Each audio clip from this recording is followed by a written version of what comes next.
Hello साथीहरू, कक्षा 9 को गणित विषयको च्याप्टर 9 मा तपाईहरुलाई स्वागत छ। च्याप्टर 9 रहेको छ खण्डीकरण अर्थात फ्याक्टराइजेसन। अब यो खण्डीकरणमा चाहिँ हामीले दुई तीनवटा सूत्रहरू जान्नुपर्ने हुन्छ। यहाँ हेर्न सक्नुहुन्छ a + b को whole cube, a cube + b cube, a - b को होल क्यूब र a क्यूब - b क्यूब स्वरूपका अभिव्यञ्जकको खण्डीकरण भनिन्छ। यो चाहिँ हामीले यहाँ चाहिँ डिराइभ पनि गरेर दिएको छ, भनेको चाहिँ कसरी यो हुन्छ त भनेर चाहिँ यो ज्यामितीय अवधारणा पनि दिएको छ र यसको चाहिँ सूत्र चाहिँ बनेको छ। अब यो कुरा यो विभिन्न सूत्रहरू चाहिँ हामीले जान्नुपर्ने हुन्छ। यो जानिसकेपछि चाहिँ हामीले कुनै बेला यो सूत्रबाट यसमा ल्याउन सकिन्छ त कहिले यसबाट चाहिँ सूत्रमा लैजानु पर्ने हुन्छ। हामीले त्यो कुराहरू चाहिँ अब यहाँ हेर्छौं। यहाँ चाहिँ यो क्यूबबाट चाहिँ दिएको छ। यो तपाईहरु राम्रोसँग पढेर यो बुझ्न सक्नुहुन्छ। अब तपाईहरुले यहाँ a + b को होल क्यूब को फर्मुला चाहिँ यो चाहिँ डिराइभ भएको छ। यो भनेको चाहिँ यो हो a + b को होल क्यूब भनेको a cube + 3a² b + 3ab² + b cube अर्थात यही कुरा फेरि अर्को तरिकाले a क्यूब + 3ab भनेको यहाँबाट 3ab साझा लिँदाखेरि 3ab * a + b + b cube यो पनि भयो र अर्को चाहिँ a + b को होल क्यूब भनेको a + b लाई 3 पटक गुणन गर्न पनि सकिन्छ। भनेको चाहिँ यो तीनटा फर्म चाहिँ बन्दा रहेछन्। a + b को होल क्यूब भनेको चाहिँ यति तीनटा फर्महरु चाहिँ बन्दा रहेछन् र यो तीनटा कुराहरुलाई चाहिँ हामीले याद चाहिँ गरिराख्नु पर्यो।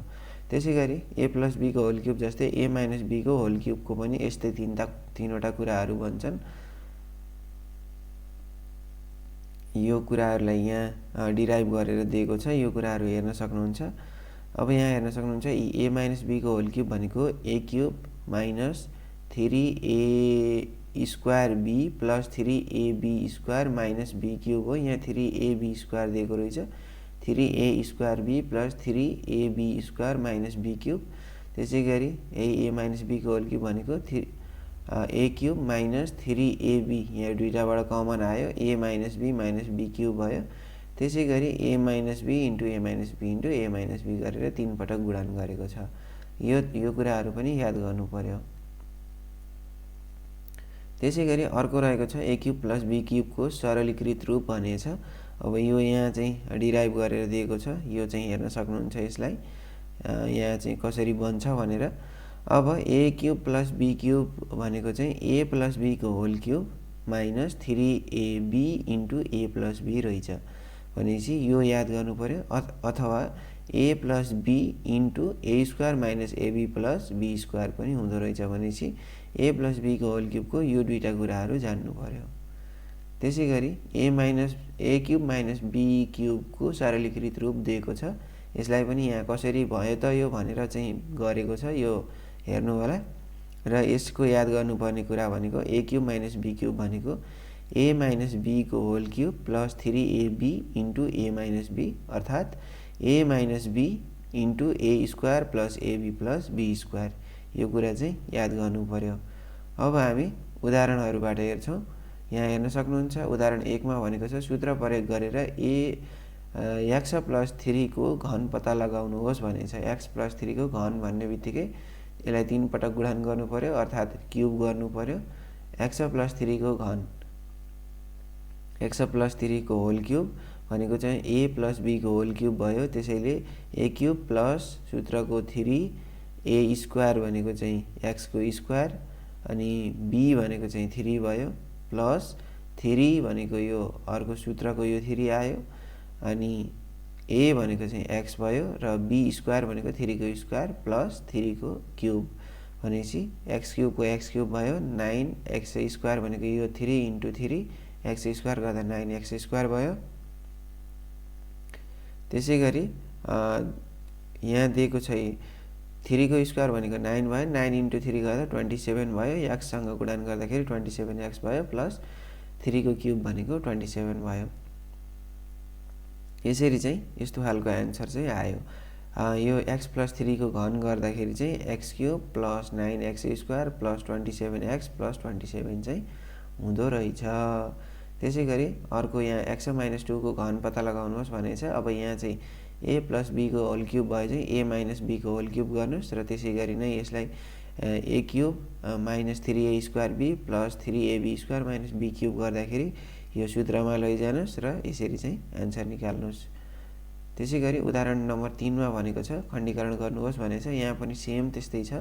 यहाँ हेर्न सक्नुहुन्छ 3x + 5y भनेको चाहिँ कसरी राखेको छ भन्दाखेरि यसैलाई 3 पटक गुणन गरेको छ। 3x + 5y 3x + 5y 3x + 5y यो तीनटैलाई छुट्टा छुट्टै गुणन गर्नुभयो भने यसको पनि एउटा यस्तै खालको आन्सर चाहिँ आउँछ। अर्थात् यो सूत्रमा लैजाँदा पनि हुन्छ भनेको चाहिँ हामीले यो a + b को होल क्युबमा लैजान पनि सकिन्छ अनि यसलाई a - b को होल क्युबमा पनि लैजान सकिन्छ। त्यसै गरी उदाहरण 4 मा खण्डीकरण गर्नुहोस् भनेको छ। यो 8x³ + y³ भनेको चाहिँ 8x भनेको चाहिँ 3 को क्युब भयो।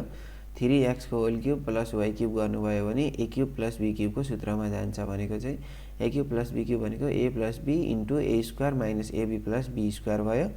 भनेपछि a³ भनेको चाहिँ 3x को होल क्युब अनि 2x को होल क्युब + y³ भयो। भनेपछि 2x + y भनेको a + b अब a² भनेको 2x को स्क्वायर - 2x डट y भनेको ab a² - ab + b² गर्दाखेरि y भनेको b² भयो। भनेपछि 2x + y यति भयो।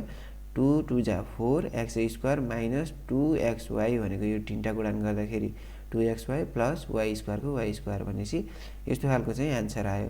अब यसमा पनि a³ - b³ गर्न सक्नुहुन्छ।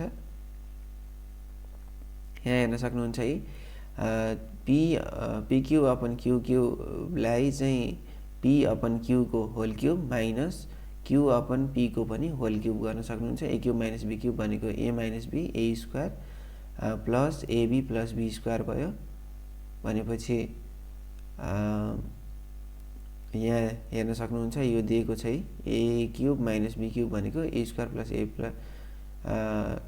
b a² + b² भयो। त्यसै गरी अब यो जस्ताको तस्तै आयो। यसलाई अगाडि लिएर आउनुहोस् q/p q² लाई अगाडि ल्याउनु भयो भने p/q को होल स्क्वायर + q/p को होल स्क्वायर भयो + 1 को 1 भयो। भनेपछि अब a² + b² भनेको चाहिँ a + b को होल स्क्वायर - 2ab हुन्छ। त्यसैले p/q भनेको a भयो + q/p भनेको b भयो। यसको होल स्क्वायर - 2 भनेको सूत्रको 2 आयो। a भनेको p/q र b भनेको q/p भयो। यो 1 को 1 जस्ताको तस्तै आयो। यसलाई जस्ताको तस्तै सार्नुहोस्। अब a + b को होल स्क्वायर माइनस अब यो q ले यो q कट्यो p ले p कट्यो 2 मा 1 घटाउँदाखेरि 1 भयो। त्यसैले अब हेर्न सक्नुहुन्छ यो जस्ताको तस्तै भयो। अब यो पनि जस्ताको तस्तै भयो। यो 1 भनेको a1 को स्क्वायर भयो। त्यसैले अब यसलाई खोल्दाखेरि a² - b² को सूत्रमा गयो जुन चाहिँ p/q + q/p एकचोटि माइनस भएछ एकचोटि प्लस भएछ। यसरी चाहिँ यसको आन्सर निकालिन्छ।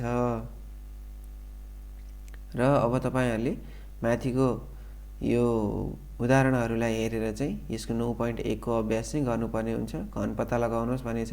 यसको क्युब गरिदिनुस् a + b को होल क्युब को सूत्रमा लैजानुस् जान्छ। त्यसै गरी गर्नु होला। अनि यसलाई विस्तारित रूपमा लेख्न भनेछ इन्टु गर्नुस्। यसलाई a + b को होल क्युब को रूपमा व्यक्त गर्न भनेछ। यसलाई यस्तो बनाएर लेख्नु पर्यो भनेको चाहिँ यसले यो ठुलोबाट सानो बनाउनु पर्यो। त्यसै गरी 4 मा a - b को होल क्युब का रूपमा व्यक्त गर्न भनेछ। यो पनि a - b को होल क्युबमा लैजानुस्। त्यसै गरी खण्डीकरण गर्ने अनि अभिव्यञ्जकहरूको खण्डीकरण यो चाहिँ हामीले भर्खर हेरे जस्तै यसरी नै गर्नुपर्ने हुन्छ।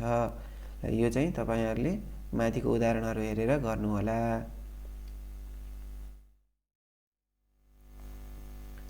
त्यसै गरी 9.2 मा हेर्न सक्नुहुन्छ a⁴ + a² b² + b⁴ स्वरूपका अभिव्यञ्जकको खण्डीकरण भनेछ। अब यस्तो a⁴ भनेपछि पावरमा 4 आएका स्वरूपका अभिव्यञ्जकहरूको खण्डीकरण गर्न यहाँ चाहिँ क्रियाकलाप 1 मा दिएको छ। यसलाई कसरी गर्ने त भनेर चाहिँ यहाँ दिएको छ। अब हामीलाई यो a + b को होल स्क्वायर को सूत्र, a - b को होल स्क्वायर को सूत्र, a² - b² को सूत्र यो चाहिँ आवश्यक पर्न सक्छ। यो कुराहरू चाहिँ याद गर्नुपर्ने हुन्छ। त्यसैगरी अब a⁴ + a² b² + b⁴ लाई के पनि लेख्न सकिन्छ त भन्दा a² + ab + b² into a² - ab + b² लेख्न सकिँदो रहेछ। यो कुराहरू चाहिँ ख्याल गर्नु पर्यो। अब एक क्रियाकलाप 1 र 2 मा चाहिँ तपाईहरुले यो अध्ययन गर्नुपर्ने हुन्छ। हामी चाहिँ सिधै उदाहरणबाट हेर्छौं। उदाहरण 1 मा हेर्न सक्नुहुन्छ y⁴ + y² + 1 दिएको छ। अब यो हाम्रो समाधान हेर्न सक्नुहुन्छ। यहाँ चाहिँ प्रश्न दिएको छ। अब यसलाई y² लाई के लेख्न सक्यो त भन्दा y⁴ लाई y² को होल स्क्वायर भनेको यो घाताङ्कहरू गुणन हुँदाखेरि y⁴ हुन्छ। त्यसैले y² 2 2 जा 4 भयो। त्यसैले y² को होल स्क्वायर प्लस यो 1 लाई अगाडि सार्नुस्, त्यो भनेको चाहिँ 1 को स्क्वायर भयो प्लस y² भयो। भनेपछि a² + b² गर्दाखेरि a + b को होल स्क्वायर माइनस 2ab भयो। भनेपछि a + b को होल स्क्वायर भनेको y² + 1 को होल स्क्वायर माइनस सूत्रको 2, a भनेको y भयो y² र b भनेको 1 भयो। त्यसैले 2y² 1 प्लस y² को y² भनेपछि अब a + b को होल स्क्वायर भनेको y² + 1 को स्क्वायर भने जस्ताको तस्तै आयो। माइनस 2y² बाट y² घटाउँदाखेरि एउटा 1y² भयो भनेको y² मात्रै भयो। अब a² - b² गर्दाखेरि a + b * a - b गर्दाखेरि y² + 1 + y * y² + 1 - y भयो। भनेपछि यसलाई मिलाएर लेख्दाखेरि चाहिँ यस्तो भयो, y² + y + 1 * y² - y + 1 भयो। यसरी चाहिँ हामीले खण्डीकरण गर्नुपर्ने हुन्छ।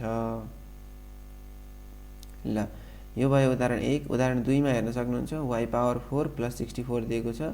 y⁴ + 64 भनेको चाहिँ y² को होल स्क्वायर प्लस 8 को स्क्वायर भयो। अब a + b को होल स्क्वायर सूत्र लगाउनुस्, a + b को होल स्क्वायर माइनस 2ab भयो।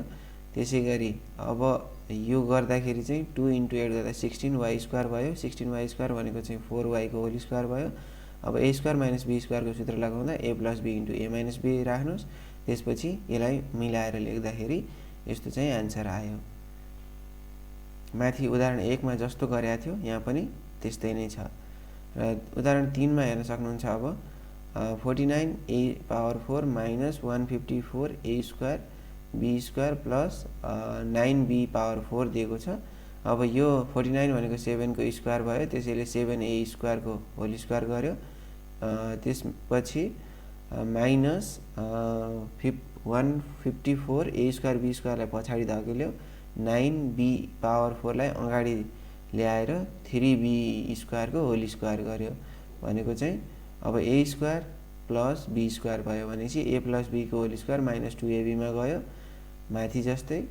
त्यो गर्दाखेरि a भनेको चाहिँ 7a को स्क्वायर प्लस b भनेको 3b को स्क्वायर को होल स्क्वायर माइनस 2, a भनेको 7a स्क्वायर, b भनेको 3b को स्क्वायर माइनस पछाडिको 154 छँदैछ। भनेपछि अब यो 7 दुना 14 त्यहाँ 42 भयो। 42a² b² minus 154 जोड्दाखेरि 196a² b² भयो। यो जस्ताको तस्तै आएको छ। अब 196a² b² भनेको 14ab को होल स्क्वायर रहेछ। भनेपछि 14 14 मा 96 हुँदो रहेछ। अब a² - b² को सूत्रमा लैजाँदा 7a² + 3b² + 14ab भनेको चाहिँ एक पटक a प्लस गर्नुस्, एकचोटी b गर्नुस्, माइनस गर्नुस्। त्यो अब यसलाई मिलाएर लेख्दाखेरि चाहिँ यसरी चाहिँ यो 14ab चाहिँ अगाडि आयो र 3b² चाहिँ पछाडि गयो। यसरी चाहिँ यो खालको हिसाबहरूलाई चाहिँ गर्न सकिन्छ। त्यसैगरी उदाहरण नम्बर 4 मा हेर्न सक्नुहुन्छ। खण्डीकरण गर्नुहोस् भनेको छ p⁴ - 3p² + 1 दिएको छ। अब p⁴ लाई फेरि त्यही p² को होल स्क्वायर लेख्न पाइयो। 1 लाई अगाडि ल्याउनुस्, 1 को स्क्वायर गर्नुस्, a² + b² भयो। a + b को होल स्क्वायर माइनस 2ab फेरि 3p² जस्ताको तस्तै आयो। अब यो 2p² माइनस 3p² गर्दाखेरि माइनस p² भयो। अगाडिको a² - b² गर्नुस्, त्यो गर्दाखेरि a + b * a - b गर्दाखेरि फेरि उही तरिकाले आयो। यो भयो उदाहरण नम्बर 4। उदाहरण नम्बर 5 हेर्न सक्नुहुन्छ। अब उदाहरण नम्बर 5 मा पनि एउटै कुरा छ। a + b को a² + b² को फर्ममा लैजानु पर्यो पहिला, त्यसपछि a + b को होल स्क्वायर माइनस 2ab गरेको छ। त्यो गर्दाखेरि 2 बाट 1 घटाउँदाखेरि फेरि 1 नै भयो, त्यसैले x² अपन y² भयो। फेरि यसको होल स्क्वायर गर्यो, त्यो गर्दाखेरि a + b * a - b गरेर सेम आएको छ। यसमा नझुकिनु होला, यो चाहिँ हर र अंश अर्थात् भिन्नमा भएर मात्रै हेर्दाखेरि चाहिँ अप्ठ्यारो देखिएको हो, नत्र सबै एउटै नै हो। a + b को होल स्क्वायर अथवा a² + b² र a + b * a - b, यति तीनटा कुराले सबै चाहिँ कभर गर्छ। त्यसैगरी उदाहरण 6 मा हेर्न सक्नुहुन्छ। x² - 10x + 24 + 6y - 9y को स्क्वायर को खण्डीकरण गर्नुहोस् भनेछ। यहाँ अब थोरै लजिक लगाउनु पर्ने हुन्छ। भनेको चाहिँ यसलाई मिलाएर लेख्नु पर्ने हुन्छ। x² - 10x + 24 + 6y - 9y को 9y स्क्वायर गरेको छ। अब यसलाई x² को x² भयो, माइनस 2 भनेको चाहिँ सूत्रबाट आयो, a भनेको चाहिँ x भयो, b भनेको चाहिँ 5 ल्याएको छ। 5 चाहिँ यो यता मिलाउनको लागि चाहिँ ल्याएको हो। b भनेको यो अब b² भनेको चाहिँ 5 को स्क्वायर गर्यो, माइनस 5 को स्क्वायर गरेपछि यो माइनस र यो प्लस कट्यो, त्यसपछि हाम्रो जस्ताको तस्तै आयो अगाडिको। भनेपछि क्वेसन चाहिँ नबिगार्नको लागि माइनस प्लस 5 को स्क्वायर माइनस 5 को स्क्वायर गरेको छ, प्लस यो पछाडिको 24 + 6y + 9y स्क्वायर जस्ताको तस्तै आयो। अब यो a² - 2ab + b² केमा गयो त भन्दा a - b को होल स्क्वायरमा, माइनस 25 भनेको चाहिँ यो 5 को स्क्वायर भयो, भनेपछि यो माइनस 25 आयो, प्लस 24 र पछाडिको जस्ताको तस्तै यहाँ आयो। अब x - 5 को होल स्क्वायर -1 + 6y - 9y को स्क्वायर छ। अब यो भनेको चाहिँ माथिको जस्ताको तस्तै आयो, माइनस यो माइनसले गुणन गर्नुभयो 1 माइनस यो प्लसलाई माइनसले गुणन गर्दा माइनस, माइनसलाई माइनसले गुणन गर्दा प्लस भयो, भनेपछि 1 - 6y + 9y को स्क्वायर भयो। अब यो भनेको a² माइनस सूत्रको 2, a भनेको चाहिँ 1 अनि b भनेको चाहिँ 3y को स्क्वायर अर्थात् 3y भयो, र प्लस b भनेको चाहिँ 3y को होल स्क्वायर गर्दाखेरि b² भयो। यो भनेको चाहिँ a - b को होल स्क्वायरमा गयो, भनेको 1 - 3y को होल स्क्वायर भयो, माथिको जस्ताको तस्तै भयो। अनि यो हेर्नुस् त, यो a² यो माइनस b² भनेपछि a - b * a + b भयो।